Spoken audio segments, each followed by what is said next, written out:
I think we're going to start, so we'll go ahead with Rory.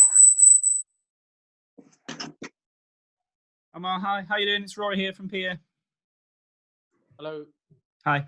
Can you? It's a little bit quiet actually. Dad. You can just speak again for us quickly, could you? Hello. Yeah. Okay. Fine. First of all, how pleased were you with the initial call up to the 55, and then to be kept on ahead of this Test series? Is it a good? Does it feel like a good pat on the back for what you've achieved the last couple of years? Yeah, definitely. I mean, obviously, I've been in the Lions program for the last few years, and I think the last year or so has shown a big difference. Like when you're playing Lions now, you feel a lot closer that you could be potentially playing for the main side. So obviously, getting picked into that 55 was massive for me, because obviously I want to be playing Test cricket. And then getting picked into the 30-man squad. I mean, it's great being around with the boys, getting a taste of what it's really like at this level, and with the coaches and everything like that. So far, it's been really good, and I'm really enjoying it. It's obviously a slightly unusual environment for your first call up. It would look a lot different in years gone by. Can you just give us a quick sort of virtual tour about when you arrived on site there at the Ageas and how it all looks, and if presumably it feels a pretty strange cricket experience? Yeah, so basically when we arrived, we first had to drop off our luggage at the front, and then that got all sanitized and sent to our rooms. And then we had to go through a heat scanner, get our temperature checked, and then we all had COVID tests, and then we're kind of isolating until the results came back. There's been some obviously very good measures being put in place regarding, keeping the safety, wearing masks indoors and different things like that. And, there's been a lot of information given to us. So, yeah, in terms of the setup, yeah, it is very different. I mean, when you're having food at lunch and things like that, it's like two people on it's almost like you're on a dinner date or something. And then the rest is pretty chilled out, to be honest. The nets are pretty similar. We're just obviously trying to keep the social distancing, but with everyone not testing positive, I think the environment's a lot calmer. And have you actually met everyone yet to chat to? Because obviously you won't have those great social interactions as it stands. Have you actually managed to say hello and not shake hands, obviously, but just introduce yourself to those who you haven't come across before? Yeah, I think obviously we have dinner together, or obviously you don't see everybody at the same time, but I think I've introduced myself to everybody, and there's been a warm welcome. All the boys are really good, and they're very welcoming. Obviously, you've got guys who have been playing for a long time, so that can be a bit intimidating sometimes in any environment, but everyone's been really nice, and it's really nice to be part of this environment. And have you started the process of forming the Spinners Union yet? Oh, there's always a Spinners Union regardless. I think there's only not one when you're playing against each other. But yeah, I think all the boys are really good. I've met all of them before. I played against them before, done Lions tours and things like that with them. And it's a great opportunity for me to learn from some of the more experienced guys as well. So, I'm really enjoying myself so far. Paul Newman. Oh, hi, Amar. I know you've been over some of this before, but for those of you who don't know too much about your story, you obviously had a very good 2018, and then you ran into some fitness issues, didn't you? And I think Surrey left you out for a while over fitness issues. What happened there? I think Alex Stewart has called it tough love, and how important was that for you to sort of come through that? I mean, how important was it? I don't think I'd be here if that didn't happen. I think maybe my approach has always been a lot more focused on just my bowling and my cricket, rather than now, using that term a bit loosely. I think cricket now obviously includes everything. It's your fitness. It's everything that happens all day, really. So I think it's just that I probably didn't put as much focus on that part of my game as I should have. And I think that it probably took something like that for me to understand how important it was. And yeah, I think it's a big, almost, I want to say a big thank you to Stewie and Daz Vaness and Vikram Solanki and all the other coaches that have really supported me, because I think and my teammates, I think because at that time, maybe if that didn't happen, I probably would have struggled then progressing to the next level, although I'm still trying to make my name at county level. But yeah, I'm a lot fitter now. Obviously I wouldn't probably be here if I wasn't fitter, but yeah, I think it's definitely something that I've embraced a lot more now. What did you have to do? Was it diet related, or work in the gym, or specific fitness training? Did they put you on some sort of regime? Yeah, I mean, obviously, you guys already know Daz Vaness. I think his physique speaks for itself, and he's honestly a legend. That's a phrase that I don't use very often, but he's worked really hard with me. He's pushed me, and he's shown a lot of belief with me. And what I've noticed is it's had a big impact a lot on my bowling and everything like that as well. And it's something now that I really look forward to doing. And he's definitely given me a big motivation and opened my eyes really to what's like to come. I mean, a lot of the players here, you see how hard they're training, and obviously now England's seen as one of the fittest sides in the world. So, that is a minimum standard now. So I've got to make sure that I'm hitting those at a minimum, and trying to improve myself all the time. Do you think you've reached that elite fitness level now? I think, obviously my fitness is a lot better that I'm here. I'm a lot fitter than I was, and I'm hitting a lot of those minimum standards, or most of them now. So I think now for me, it's not almost seeing things as minimum standards, but just making sure that I'm fit enough to play the game, and making sure that, even after a long day's play, that I'm ready to go the next day. And that's key for me, especially wanting to play Test cricket. Thank you. Matt, quick info. Amar, what's your aim for the next couple of weeks? Are you sort of dead set on trying to get into the side for the first test, or are you thinking more generally about just trying to impress players and coaches within the setup? I think that obviously I'm here, so I want to be playing Test cricket. Whenever that comes, I'm going to keep trying my hardest to make sure that I'm playing. And I think I don't really try to impress as such. Like, I think I want to do my own thing and be who I am. And that's what I want to show people, and show people what I'm capable of doing, rather than trying to do other things or trying to forcefully show my skills. So I think so far, I've just been myself, and I've just been bowling and doing all my other skills and things like that. But coming to, what my focus is, I definitely do want to be playing the first test match, or at least being in the squad. If I didn't want to do that, then I probably shouldn't be here. But I'm very proud of myself that I've got to this stage, and that I'm in this squad. So now the next stage is obviously now pushing this place. So whenever that does happen, I'm just going to keep working hard. Chris Stocks. And just Hi, Amar. Just wondering, what are your first memories as a kid of watching England, and who were your heroes growing up? My first memories, I always look at spinners. That's just something that it's always appealed to me. The first thing I did with the cricket ball was bowl spin. So, growing up watching, Graham Swan and Monty bowling, I think that was very inspirational to me. A lot, obviously, with Monty as well, because he looks very similar to me. So especially being from the community I am, we're a minority in a lot of industries. So when you do see someone progressing and doing well in that particular field that you're in, it really motivates you and shows you that you can do it if they're doing it as well. Especially with England, those are the two main guys that I used to really enjoy bowling. I really enjoy watching Moeen bowl now as well. That's been really good to see how he goes about his business, and he's a great help in the nets, and whenever you're around him, he's always helpful to give you advice. I'd say those are my memories, kind of seeing Graham Swan ripping through plays in the Ashes and things like that. Those have been some fun memories. Rob, quick buzz.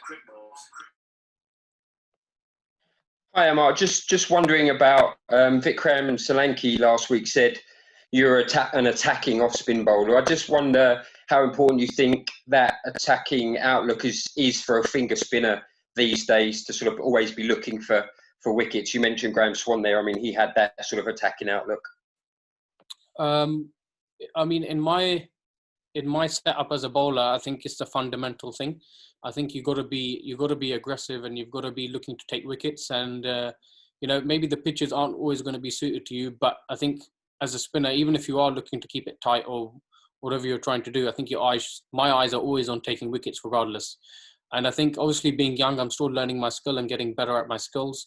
So, you will bowl the odd loose ball, or, you might not get 6 balls in the perfect space, but I think you'll bowl a lot more wicket-taking deliveries, and that's what makes you dangerous, when a batsman knows that you can get them out on any wicket. So, it's a tough skill, but I'm going to keep driving towards becoming the best at that as possible. Thank you. Paul Newman. Oh, sorry, it was only when I thought there was no one else there. But can I ask you, Amar, you mentioned your community there. There's obviously so many people from Asian backgrounds, from Sikh backgrounds and other Asian backgrounds in recreational cricket, but not as many as we would like in the first class game. Why is that, do you think, and what more can be done? I mean, that's a big topic there, especially when there's so many factors. I think with anything, a lot of even my friends now, I think a lot of them, I think it's a big mindset change. I'll try and answer the question as best as possible because there's a lot of avenues you can go down with this stuff. But I think a lot of it is to do with your mindset and definitely your upbringing. It's like, growing up, a lot of people's parents support India, for example. So you grew up supporting India or wherever you're from, or your family background is. And I think that what's fundamental is even from a young age, I've always supported England. So I think that that's important, is to have that mindset firstly. And I think that secondly, I think it can be very daunting for a lot of people from minority communities to be playing cricket just within your community and then moving to a bigger club. Like, for example, I started at Indian Gymkhana Cricket Club, which is a majority Asian cricket club. And I found it quite daunting then moving to Sunbury, which I've been at since I was about 12 years old. But it was the best move for my cricket because I think it's important to play within a standard where it's recognised, and you've got ex-pros at your club and you've got a lot of support there. So in terms of that, I think that's important. It's also to do with I think also a lot of kids from minorities, I think it's changing now, but maybe don't go to private schools and different things like that. Maybe they're first generation here or second generation here, so maybe they might not be able to afford those opportunities. So that also can have a bit of a problem because maybe they're not seeing you playing as cricket as much in the county setup, because obviously they keep an eye on a lot of county setups and things like that. So there's a lot of different avenues, but I think also a lot of people don't understand how much commitment it really takes from a parent. And I think that that's where, if you're at a private school, you're getting cricket there on a weekly basis or a few times a week. Whereas if you're at a state school, for example, some like my school didn't even play cricket. So I think that's another avenue. And also the fact with what was I going to say? Also the fact with parents, like I'm really lucky that my parents were really supportive. But a lot of people's parents, they're busy making ends meet and they don't have time necessarily to take the kids to practice. But I'm so thankful to my mum and dad that they took out so much time to support me, driving me up and down the country for cricket. And without that, I wouldn't be here. So there's a lot of factors involved. But yeah, I think definitely education I think a big thing I think that should be done is more education for the minority communities and for parents to know how the actual county system works, because a lot of people that I speak to there don't even know how to start. So I think that's really important. And there's so much talent, as you guys have seen, from so many different communities, that I think it definitely needs to be tapped into. And just finally for me, have you had any issues with your action in the last year or so? Has there been any tinkering going on, as I saw reported somewhere? No, just change anything slightly? I mean, I'm always working at different things when it comes to my bowling, just seeing what's the best thing. We're not trying to lose my kind of natural skill, which is spinning the ball. Outside of that, I haven't really worked on much, really. Thank you. John and then Ali. I was just wondering whether you have or you're working on variations, a doosra, a carom ball, that sort of stuff. Are they the sort of things that you'd like to incorporate into your repertoire? I mean, yeah, I think it's important to have variety in all formats. I do have variations that I do bowl, but I think at the end of the day, you need to make sure that you stock balls in the best possible place before trying all these different things. I think in white ball cricket it's different maybe, but for red ball cricket, I find that, it's easy to get distracted with a lot of variations, but there's no harm in having different things in your armory. Obviously, my coach from a young age has been Sakleen Mushtaq, who obviously invented the doosra, so I'm quite lucky that I've got a top coach there. But yeah, when it comes to variations, I think you're always working at different things. There's so many different types of variations. Don't have to be out of the hand, can be on the crease or your pace or whatever. So yeah, I'm always working at different things. However, the main thing is just getting that stock ball as good as possible. Yeah. Thanks. Ali. Hi, Amar. I was just wondering, obviously the training group has been split into 2 groups. I was just wondering how many spinners are in your group then? Is it just you and Mo, or is there a Bess and Leach there as well? In my group, there's Parky, so Parky, and we've got Mo and me. Okay, and you mentioned about sort of striking up a relationship with Mo. Is he someone that you've known before, and what's the kind of guidance that he's giving to you? Because he's obviously, quite a seasoned spinner these days. Yeah, he's definitely a seasoned spinner. I mean, it's more just, I think it's just how free people are with their advice. There's like you can ask whatever you want, and they'll always try to help you as much as possible. Whatever opportunity I've had in the past, I always try to ask him a few questions because, I think a lot of the best information you can get is from the people who are currently playing because they know what's happening in the game and they're doing it. So in terms of that advice is a lot of the time invaluable. So, chatting with him has been really good, and obviously bowling with him in the nets has been really good as well. Hugh. Thanks. Hi, Amar, and hi, everybody.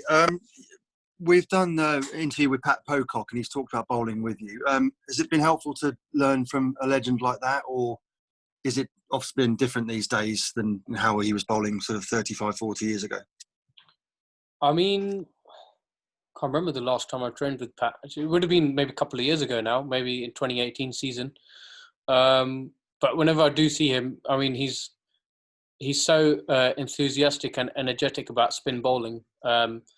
It's almost, you get that like kind of feeling of like the kid in the sweet shop kind of thing. And his energy is unbelievable. And he loves talking about spin bowling. And I think I spent about an hour with him.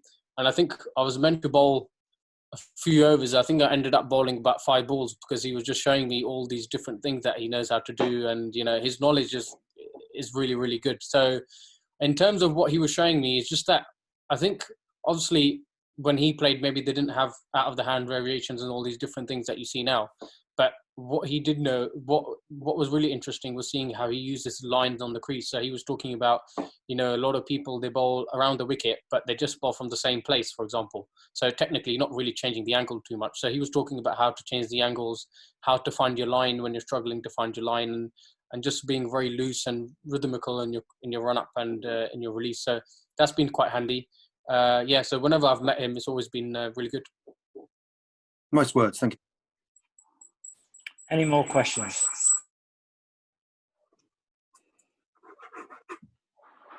Okay, thank you. So 6 p.m. embargo for this evening. Thank you, everyone. Thank you. Thank you. Cheers. Thank you, Amar.